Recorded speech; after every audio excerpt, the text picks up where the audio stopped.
잘 주무셨죠? 낮에는 하나님 주시는 강건함으로 열심히 사시고 밤에는 또 깊고 편안한 쉼을 얻으시기를 바랍니다. 연세 드신 분들은 잘 자는 것처럼 또 중요한 게 없으니까요.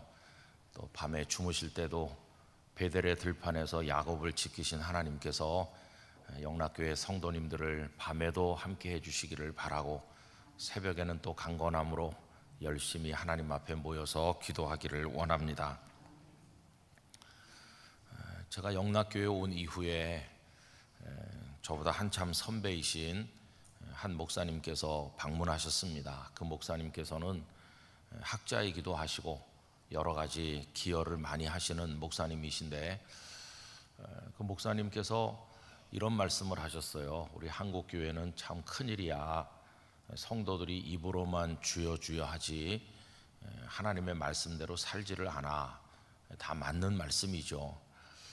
정말 그렇습니다. 그래서 걱정입니다. 이렇게 우리부터 좀 다시 잘해야 되겠습니다. 이렇게 제가 말씀드렸는데, 그 목사님께서는 우리가 유럽의 교회를 배워야 된다고 하셨어요.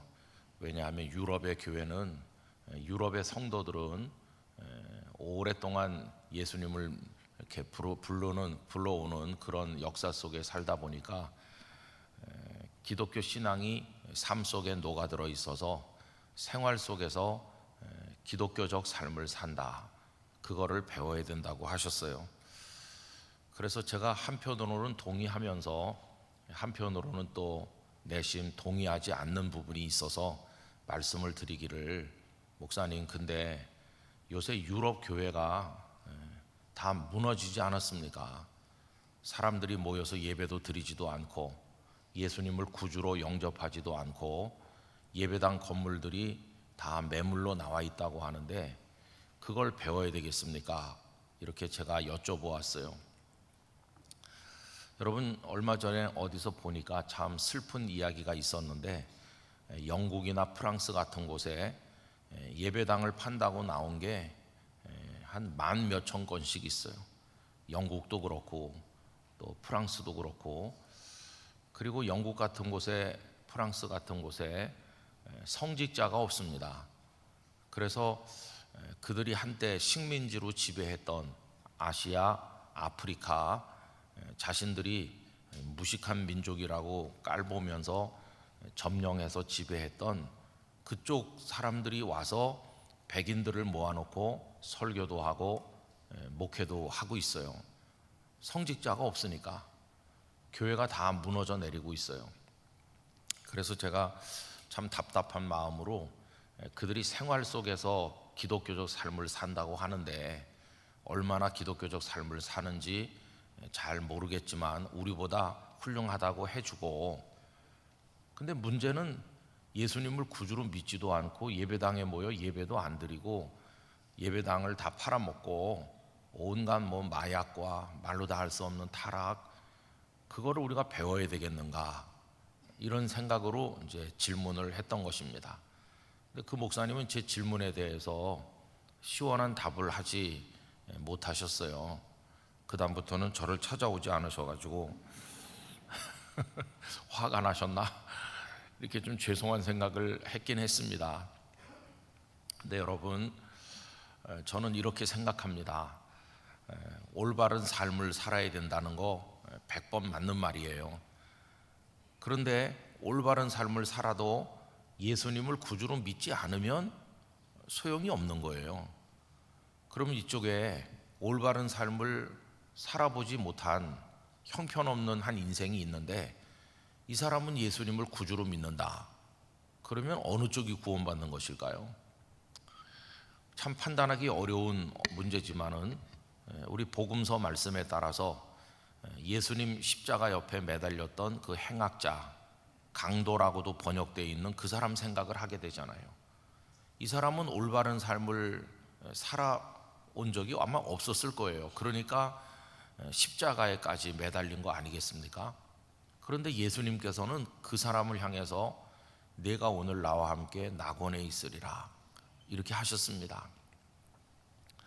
임종을 맞이하는 어떤 환자들을 신방할 때 이 사람이 평상시에 착하고 바르게 다른 사람을 많이 도와주면서 살았다고 해서 선생님 이미 충분히 착하게 사셨으니까 뭐 예수님을 안 믿으셔도 되겠어요, 이렇게 말해주면 될까요? 그건 아니잖아요, 그죠? 그래서 우리가 신앙생활을 하면서 예수님의 제자로 살아간다고 할 때 참 경계해야 될 게 있습니다. 그게 뭐냐 하면은 이단보다 더 무서운 것은 유사 기독교입니다. 유사 기독교. 기독교 비슷한데 기독교는 아닌 거. 이게 정말 위험한 거예요. 아까 제가 이제 유럽의 교회 얘기를 그 선배 목사님과 나눈 말씀을 드렸는데, 그러면 거슬러 올라가서 유럽의 교회가 왜 그렇게 됐나, 이걸 좀 역사적으로 고찰해 볼 필요가 있습니다. 따져보면 이래요. 종교 개혁이 그 유럽에서 일어났잖아요. 얼마나 루터, 칼빈 뭐 많은 종교 개혁자들의 가슴이 거듭난 성령님의 역사 가운데서 거듭난 기쁨이 충만했습니까? 그들의 가슴은 감격으로 충만했고 정말 복음에 대해서 철저했어요. 그런데 한 17세기, 18세기 이렇게 이제 내려오면서 종교 개혁은 16세기에 꽃이 핀 거거든요. 루터가 95개 조항을 내걸었던 게 1517년이니까 16세기 아닙니까? 한 100년 동안은 종교개혁의 열풍이 온 유럽을 휩쓸었습니다. 그러다가 17세기 들어와서 이제 좀 잔잔해지고 캐톨릭을 믿는 사람은 믿고 또 종교개혁 신앙을 믿는 개신교인들은 또 개신교 신앙을 가지고 어느 정도 이렇게 자리가 잡혀가게 됐는데, 그때 이후에 17세기, 18세기에 오면서 큰 변화가 생겼어요. 소위 이성의 시대가 도래한 것입니다. 그 대표적인 사람은 유명한 철학자 임마누엘 칸트죠. 칸트로 대변되는 이성의 시대가 왔습니다. 제가 옛날에 그 칸트의 소논문 계몽주의란 무엇인가 그걸 읽어본 적이 있었는데요. 계몽주의라는 것은 뭐냐? 인간의 이성으로 모든 것을 해나가는 게 그게 계몽주의예요. 그래서 철학도 이성을 통해서 하는 거고, 그 다음에 과학은 뭐 말할 것도 없고, 과학도 인간의 이성이 이렇게 연구하고 하는 거 아닙니까? 그런데 그 이성을 어디에도 끌어들였냐 하면은 신학에도 끌어들였어요. 그래서 하나님을 믿는데도 이성적으로 믿어야 된다, 이렇게 하는 거죠.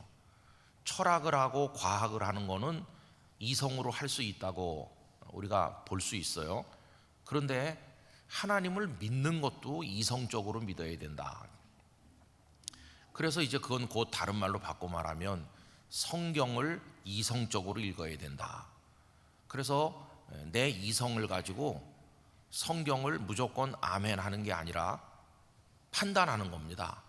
이성적으로 볼 때 이게 말이 되는 거야? 그럼 이게 말이 안 되는 거지? 이렇게 판단하는 거예요. 여러분, 그렇게 하면 홍해가 갈라졌다, 그게 이성적으로 말이 안 되잖아요. 어떻게 합리적으로 홍해가 갈라진 걸 설명하겠습니까? 그러니까 이제 이런 설명이 나오는 거죠. 홍해가 우리가 생각하는 것처럼 넘실대는 큰 바다였던 게 아니고 이스라엘 백성들이 건넌 그 부분은 그냥 갈대 숲 같은 거다. 물이 무릎밖에는 안 오는 그런 곳을 첨벙첨벙하면서 건넌 것을 이렇게 표현한 거다. 이성적으로 설명하는 거죠. 그래서 그런 거를 주일학교에서 애들한테 선생님이 얘기하는 겁니다. 얘들아, 홍해를 건너뛰는 거는 물이 무릎 아래 오는 거를 건넌 거다. 그게 합리적이지 않니? 이렇게 물어보는 거예요. 그랬더니 어떤 꼬마가, 야, 정말 하나님은 위대하시죠? 그러니까 하나님 놀랍지 않으십니까? 그러니까 선생님이 얘가 못 알아들은 줄 알고, 아니 그게 아니고 무릎 아래 그냥 건넌 거라니까, 이렇게 얘기하니까 아이가, 그러니까 하나님이 위대하시죠. 무슨 말인데? 무릎도 안 차는데 애국 군대가 다 죽었으니 하나님 위대하시잖아요, 이렇게 말했다는 거예요. 뭐 믿거나 말거나 그런 얘기가 있어요. 그래서 이제 오병이어도 그래요. 아니 떡 5개 물고기 2마리로 어떻게 그 많은 사람이 먹어? 이성적으로 말이 안 돼. 이렇게. 그래서 설명을 해보는 거죠. 어린애가 자기 도시락을 수줍게 꺼내니까 숨겨왔던 어른들도 다 끄집어내 갖고 같이 나눠 먹다 보니까 먹고 남은 거다. 그럼 거기 예수님이 행하신 이적이 없잖아요. 제일 결정적인 것은 예수님이 무덤에서 부활하여 나오신 거, 이성적으로 말이 되냐? 그래가지고는 이제 설명하는 거죠. 십자가에서 돌아가신 게 아니다. 사람들은 예수님이 숨이 거둬졌다고 말하고 이제 장례를 한 건데, 예수님은 완전히 숨 지신 게 아니고 가사 상태였는데 깨난 거다. 뭐 그런 얘기 하는 사람도 생기고, 그러면서 그들은 기독교가 그럼 뭐냐? 이성으로 받아들일 수 있는 것까지가 기독교라는 거예요. 그럼 성경을 읽는 유익이 뭐냐? 뭐 주님의 부활, 주님이 행하신 여러 가지 능력, 그거는 이성적으로 좀 설명하기 어려우니까 옆으로 밀어놓고 이성이 아멘할 수 있는 영역까지만 우리가 보자. 이성이 아멘할 수 있는 영역의 대표적인 거는 이겁니다. 이웃을 사랑하라. 아, 그렇지. 우리 모두는 다 천부 인권을 가지고 있고 서로 귀하게 여겨주고 개인의 자유를 존중해야 되고 서로 사랑해야지. 그런 거를 좋아하는 거예요. 서로 사랑하자, 인류를 사랑하자, 박의 정신, 이런 거 좋은 거다. 그래서 소위 기독교가 구속의 종교가 아니에요. 자기가 죄인인 걸 고백하고 예수님을 구주로 믿고 회개해가지고 새 사람이 되는, 하나님의 자녀가 되고 영원한 생명을 얻는 그런 구속의 종교가 아니고, 기독교를 도덕 종교로 만들었어요. 착하게 살자, 어려운 사람을 도와주자, 인류를 사랑하자, 얼마나 좋은 말이냐. 그건 이성이 박수 칠 수 있는 영역이니까. 이성도 싸우지 말고 사랑하며 살아라, 그렇게 말하니까 딱 맞잖아요. 그래서 이게 18세기, 19세기에 넘어오면서 유럽의 기독교가 소위 자유주의 신학이라고 말하는데, 그들의 신학을, 자유주의 신학의 핵심은 이성에 의해서 움직이는 신학이고 초자연적인 하나님의 세계를 인정하지 않고, 그리고 합리적이면서 이성적인 어떤 도덕률 같은 거, 그런 거를 기독교적 신앙이라고 생각한 거예요. 들어보면 다 아주 훌륭해요. 그죠? 우리 기독교인은 다른 사람을 사랑해야 됩니다. 많이 구제를 해야 됩니다. 그리고 사회 복지를 증진시켜야 됩니다. 우리 기독교인들은 정직해야 됩니다. 얼마나 좋은 말이에요. 그런데 거기 뭐가 없냐 하면 십자가 부활이 없어요. 무슨 예수님이 십자가에서 죽었다고 우리 죄가 사해지겠냐? 또 부활, 그거 말도 안 되는 거잖아. 이렇게 그건 빼놓고 있으니까 그게 유사 기독교죠. 유사 기독교. 19세기에 이런 신학과 신앙이 온 유럽을 휩쓸면서 교회는 다 냉랭하게 식었습니다. 십자가를 붙들고 회개하는 사람도 없고, 하나님 앞에 눈물을 흘리며 감격하는 사람도 없고, 싸늘하게 식어버린 철학과 도덕 수준으로 떨어진 기독교, 그렇게 된 겁니다. 그게 워낙 뭐 하루아침에 된 게 아니라 이성의 시대가 오면서 수백 년 동안 진행되다 보니까, 또 그거와 함께 사회에서는 굉장한 변화가 있었는데, 소위 이성이 과학의 꽃을 피운 겁니다. 옛날에는 전부 다 이렇게 손동작으로 몸으로 했잖아요.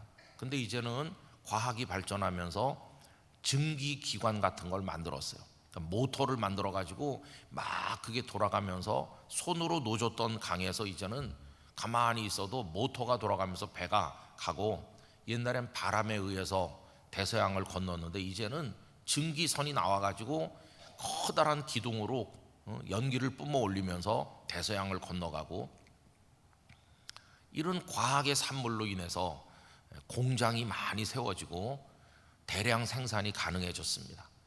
옛날에는 집에서 아낙네들이 둘러앉아 가지고 손으로 그거 하나 만들려면 여러 날 걸려서, 그래서 내다 팔던 장신구들도 이제는 뭐 공장에서 기계로 막 만들고, 그러니까 그거 하나 살려면은 아주 비쌌는데 이제는 오히려 품질이 더 좋은 게 싸게 막 나오니까 손으로 만들던 사람들은 다 망한 거예요. 수공업자들은 다 망해서 생계가 막막해지니까 돈 있는 사람들이 기계를 많이 설치하고 당신들 그렇게 손으로 만들어봤자 내가 만드는 거 못 따라온다. 그러니 그냥 우리 공장에 와서 취직해라. 그래서 농촌에서 수공업으로 만들던 농부, 수공업자들이 다 망했기 때문에 할 수 없이 호구지책으로 보따리 싸서 도시로 온 거예요. 도시에 와서 돈 많은 사람이 만든 공장에 이제 취직을 해가지고 월급이라는 걸 조금씩 받으면서 하루에 15시간, 16시간 중노동에 시달리고, 그리고 물건은 막 팔려 나오고 값이 싸게 나오니까 옛날에 수공업으로 만들 때는 못 사던 사람들도 야, 이거 좋은 거 나도 살 수 있구나. 소비의 시대가 오면서 돈이 돈을 버는 자본주의 시대가 온 거죠. 점점 공장은 대형화되고 공장에 다니는 사람들이 한 군데로 모여들어 살다 보니까 옛날에는 인구가 이렇게 쭉 퍼져 살았습니다. 중세 때 가장 유럽에서 큰 도시는, 압도적으로 큰 도시는 파리였습니다. 그 중세 때 파리 인구는 한 10세기, 11세기 그 무렵에 20만이었는데 타의 추종을 불허하는 최고의 도시가 파리였어요. 20만. 그때 런던은 6만 명, 뭐 볼로냐 같은 데는 한 7만 명, 피렌체 같은 데도 한 7만 명. 이거 대단한 도시고 10,000명만 돼도 굉장한 도시라고 그랬다고 그래요. 옛날에 인구가 없을 때니까요. 근데 이제는 도시로 공장이 있는 대로 사람들이 몰려드니까 사람이 뭐 엄청나게 모이는 거죠. 요즘에 그 메트로폴리탄 뭐 1,000만, 2,000만 이렇게 사는 어마어마한 도시들이 생겼잖아요. 농촌에는 사람이 텅텅 비고. 그래서 사람들이 다 이제 좋아했어요. 이걸 산업혁명이라고 합니다. 진짜 엄청난 산업 전반에 혁명이 일어났죠. 근데 그걸 일찍 시작한 나라가 이제 영국이 제일 먼저 시작했고, 그래서 유럽의 여러 나라들이 이제 그걸 먼저 했죠. 그런가 하면 저 아프리카나 아시아 같은 나라들은 이런 게 뒤떨어져 가지고 아직도 그냥 형편없이 손으로 수공업으로 가난하게 사는데, 유럽의 나라들이 힘이 이제 강해지니까 증기기관으로 만든 군함들을 앞세워 가지고 총칼을 손에 들고 그저 뭐 아시아, 아프리카 다 점령해서 식민지가 되고, 영국은 대영제국이라고 하면서 해가 지지 않는 나라 이렇게 하면서 전 세계를 석권하고 그러지 않았습니까? 그러니까 사람들은, 그쪽에 사는 그 유럽인들은 이제 드디어 예수님이 얘기한 천년왕국이 온다. 이게 바로 낙원이 아니고 뭐냐? 과학이 발전하니까 이제는 점점 살기 좋아진다. 이렇게 믿었어요. 그래서 그 18세기, 19세기를 지배했던 사람들의 정신세계를 낙관주의 시대라고 그래요. 가면 갈수록 좋아질 거라고. 그렇게 다 들떠 있던 시대예요. 그러면서 들떠 있으면서 이제 우리가 할 일은 그저 성경 읽으면서 착하게 도덕적으로만 살면 이 지상에 유토피아가 오는 거다. 유토피아.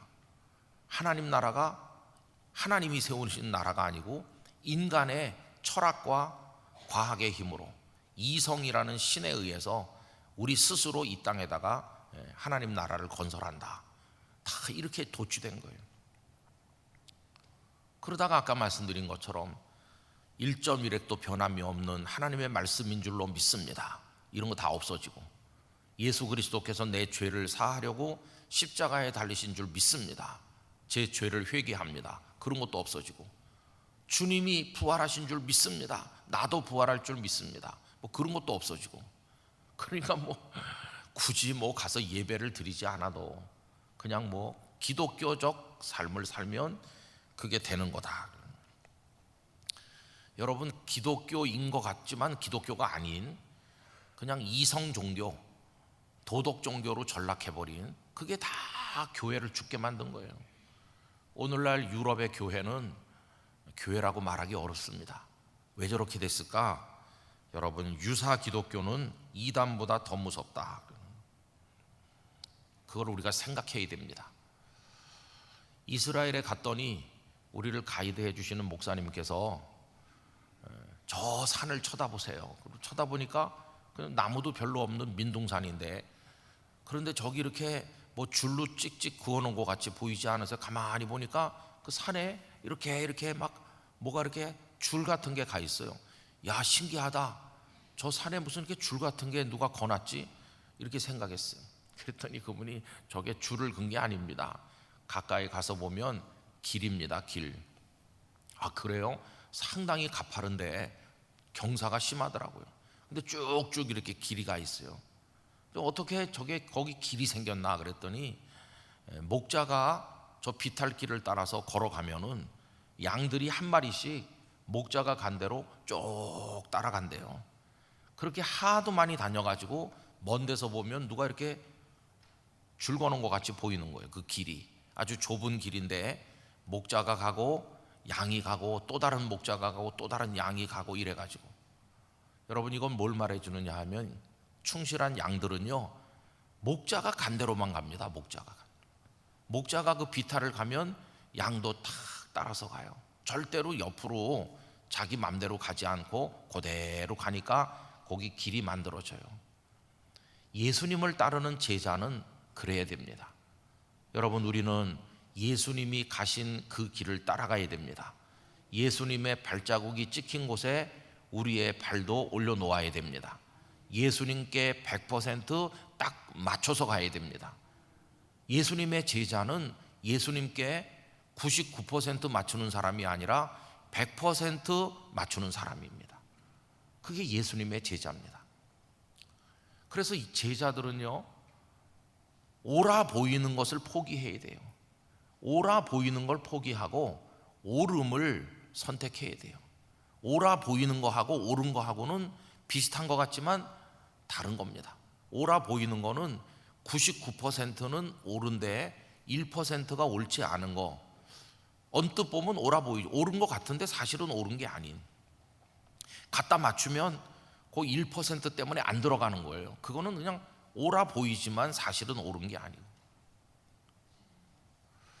가룟 유다가 왜 실패하나? 늘 옳아 보이기만 했어요. 옳진 않고.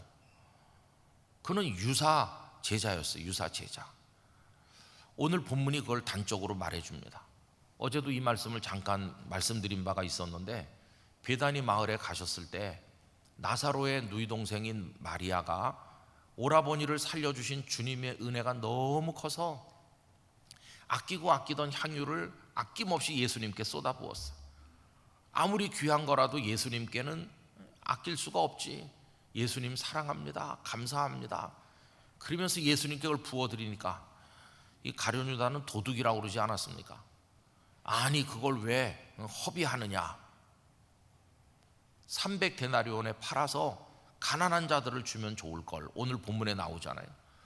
여러분, 300데나리온을 받고 팔아서 가난한 사람들을 돕는 게 좋다, 그 말이 틀린 말인가요? 옳은 말인가요?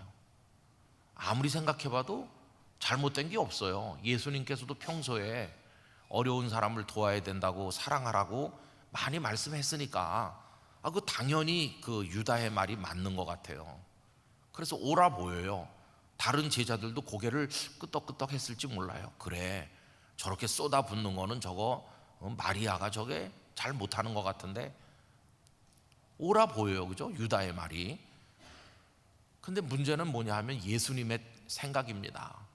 예수님께서도 마리아야, 아유 내가 날 사랑하는 건 내가 알겠는데 이건 아니야, 저 유다의 말이 맞단다, 이렇게 하셨으면 유다가 옳은 거죠.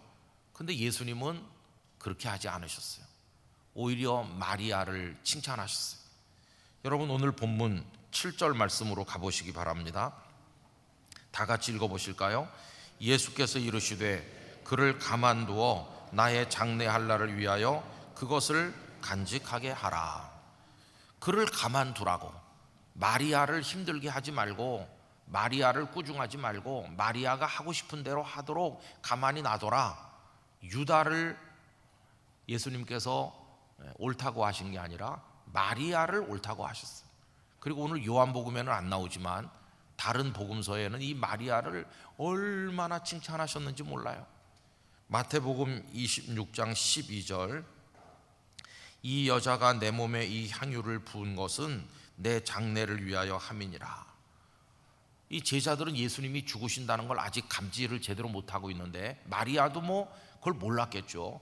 며칠 후면 예수님이 죽으신다는 걸 몰랐지만 마리아가 그렇게 한 행동은 결국은 예수님이 죽으셨을 때 향유를 바르는 것과 같은 미리 준비가 된 거예요. 마리아도 몰랐고 제자들도 모르지만 그 예수님께서 마리아를 이렇게 놔두라고 하시면서 26장 13절은 굉장한 칭찬입니다.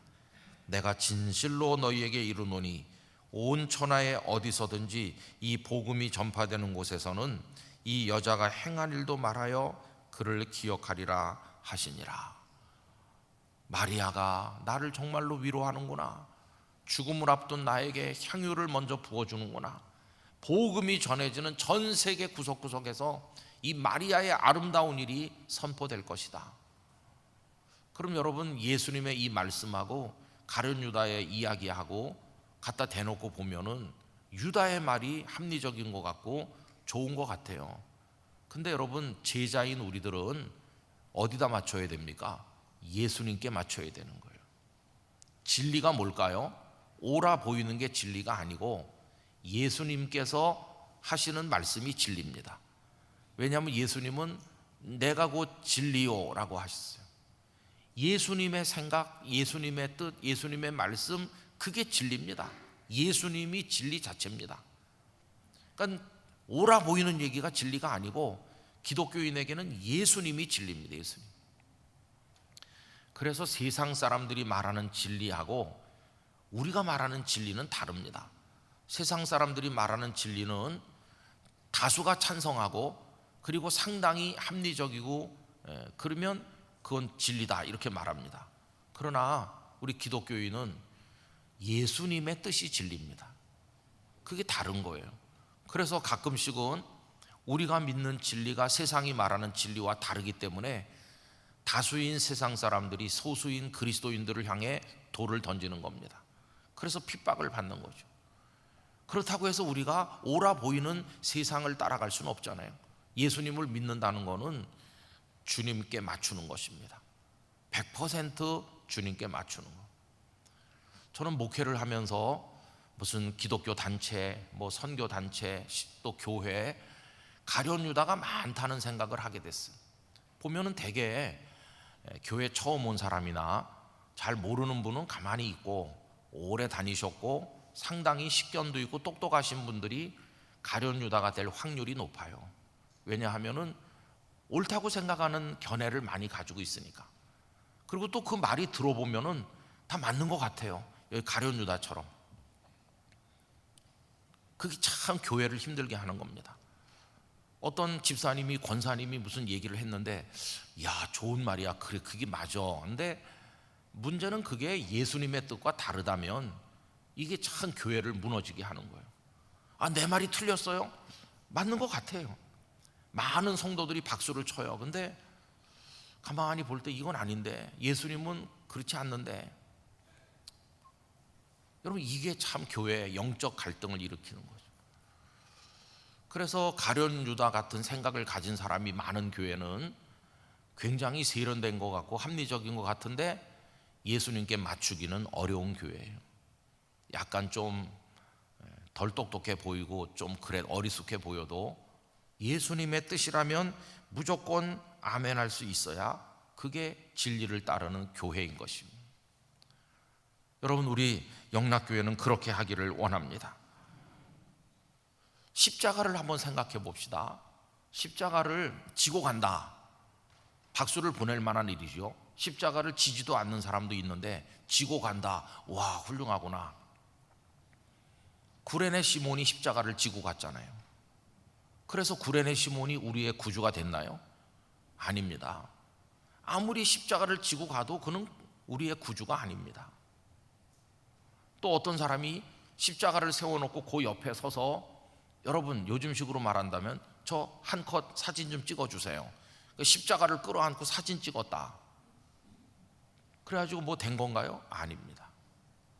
십자가는 만든다고 해서 그거 십자가를 만든 목공소 그 기술자가 구주가 되는 것도 아니고, 십자가를 끌어안고 사진 찍는다고 구주가 되는 것도 아니고, 그 지고 간다고 되는 것도 아니에요. 십자가는 거기 매달려 죽어야 되는 것이에요. 매달려서 죽지 않으면 우리의 구주가 아니에요. 그러니까 십자가가 되려면 거기 매달려 죽어야, 그래야 그 예수님 우리의 구주가 되신 거죠. 그런데 유사 기독교는 야, 골고다까지 지고 가기만 해라. 골고다까지 지고 간 다음에 달리진 않는 거예요. 거기에 매달리진 않아요. 그게 유사 기독교죠. 아니, 나도 십자가 지고 갔다고. 근데 죽지는 않은 거죠. 저 같은 목사도 십자가를 지기는 하는데 죽지는 않는 경우가 많아요. 돌아가신 이중표 목사님께서 늘 하시는 말씀이, 예수님을 따르는 제자는 죽어야 된다. 자기 욕심, 자기 교만, 자기 고집, 이런 거 다 십자가에 못 박아 죽여야 된다고. 그런데 죽지는 않고 지고 가기만 하는 사람이 너무 많다고. 지고 가긴 지고 가요. 근데 죽지는 않아요. 십자가를 지고 갈수록 더 교만해지고 더 고집이 세지는. 왜? 보세요, 나는 십자가를 졌잖아요. 당신들은 십자가도 안 진 주제에 무슨, 이른다는 거예요. 그러니까 맞는 것 같은데 이게 십자가를 진 건 아니에요. 죽은 건 아니에요. 그래서 여러분, 우리의 모든 이성적 판단, 옳아 보임, 내 생각에는 이런 거, 이게 맞는 거 아니겠어요? 이런 것들을 오늘 아침에 우리 다 내려놓기를 바랍니다. 예수님의 뜻이 진리고 예수님께 맞추는 게 제자입니다. 유다는 똑똑하고 재주도 있고 합리적이고 타당해 보이는 말을 할 수 있는 사람이었지만 예수님의 뜻과는 다르게 말하는 거예요. 거기는 그의 돈을 가져가려는 욕심이 작용하고 있는 거예요. 늘 옳음보다 옳아 보임에 서는 사람들은 뭔가 자기 욕심이 밑에 깔려 있는 거예요. 왜 저렇게까지 자기 고집이 셀까? 저 목사님 왜 저러지? 보면은 뭔가 자기 밑바닥에 깔린 욕심이 있으니까 그걸 포기를 못해요. 내려놓지를 못하니까 100% 맞추지 못하고 계속 뭔가의 미련을 가지고 자기 주장을 하는 경우가 많아요. 왜 100% 성숙한 제자가 못 될까? 가룟 유다에게서 반면 교사로 우리가 배우는 건데, 여러분, 오늘 아침 우리의 모든 걸 내려놓고 주님께 딱 맞추기를 원합니다. 주님, 저에게 말씀하십시오. 저는 주님의 뜻에만 따르도록 하겠습니다. 주님이 가시는 길을 가겠습니다. 주님 옆에서 그저 대충 따라가는 게 아니라 다 주님과 함께 주님처럼 그렇게 가도록 하겠습니다. 그게 제자의 길이라는 것을 우리가 알아야만 될 것입니다. 오늘 이 문제를 마음에 두시고 가만히 기도하면서 내가 몇 퍼센트 정도 예수님께 맞추는지 우리 자기 반성적 질문을 할 수 있으면 좋겠습니다. 저는 복음의 능력은 어디서 나타날까, 그런 생각을 해봐요. 여러분, 가끔씩 보면은 뭐 어느 나라에서 위성을 쏘아 올렸는데 뭐 이렇게 했는데 공중에서 몇 초 만에 폭발했다. 뭐 옛날에 우주선도 이제 그런 거 많이 있었잖아요. 근데 이제 연구진들이 도대체 무엇 때문에 이 우주선이 폭발했나, 뭐 올라가자마자 이게 실패했나, 이런 거 연구를 해보면 뜻밖에도 어떤 경우에는 나사 하나가 제대로 조여지지 않아서 실패한 경우도 있다고 합니다. 그 수만 개의 부품이 조립되는 건데 그 중에 한 개가 부실해서 99.9999%가 딱 맞는데 그 하나 때문에 온전하게 못하는 거잖아요. 저는 교회가 부흥되고 성도들의 심령이 부흥되려면 비슷하게 믿어가지고는 안 되고 진리대로 딱 맞게 믿으면 하나님의 역사가 나타난다고 믿습니다. 그래서 꼭 맞추는 거죠. 우리 꼭 맞춰서 주님께 우리를 드릴 수 있기를 간절히 바라는 것입니다. 주님의 뜻대로, 오직 주님의 뜻대로. 이게 잘 안 되잖아요, 그죠? 그러기 위해서 우리 속에 있는 더러운 교만한 나 자신을 쳐서 복종시키고 주님의 뜻대로, 이게 제자도임을 기억하시면서 우리 영락의 성도들 다 그렇게 가시기를 간절히 축복합니다. 기도하겠습니다. 아버지 하나님, 그동안의 역사를 통해서 보거나 우리 주변을 보거나 그리고 성경에 기록된 여러 이야기들을 통해서 볼 때 진리 그 비슷한 것들이 오히려 더 큰 위해가 되었음을 깨닫습니다. 기독교가 아닌 기독교적인 것이 문제예요. 유사 기독교가 오히려 더 위험한 것을 깨닫습니다. 합리적이고 이성적으로 판단해서 옳아 보이지만 그것이 예수님의 뜻이 아니라면 내려놓을 수 있는 믿음의 용기를 가지게 하여 주옵소서.